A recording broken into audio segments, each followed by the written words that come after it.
Hello, I'm CG Yin. This is a quick video to show how to size image in Canva.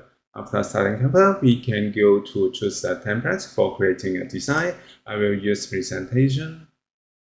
Next, we can go to left toolbar. We can find uploads. So we can use upload files to upload an image. We can click it to upload image from your hard drive, or we can use three dots menu to upload image from your apps. Now I go back to uploads panel, and then I have upload image before, so I select an image here.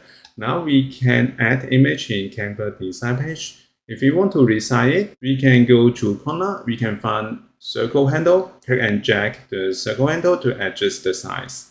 If we press shift, we can change the aspect ratio.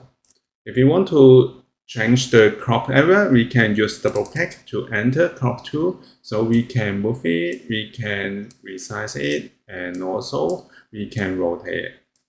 So I move it here. If we are happy with this, we can click empty space to apply the crop tool. This is the first option. The second option, we can change the size with specific size. Now I select the image and then go to position.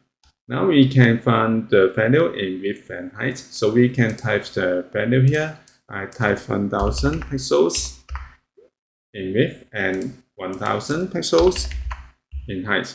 So we can lock the aspect ratio, or we can unlock it. I keep it in lock, so we can keep it in 1:1 size. So the same thing, if we want to change the crop area, we can use double click to enter the crop tool, so we can adjust the size here. If you're happy with this, we can click empty space to finish the crop tool. So this is how we can size image in Canva. Thank you for watching this video. Hope this helped. Please subscribe to this channel. More video will be shared with you. I'm CG Yin. See you in the next video.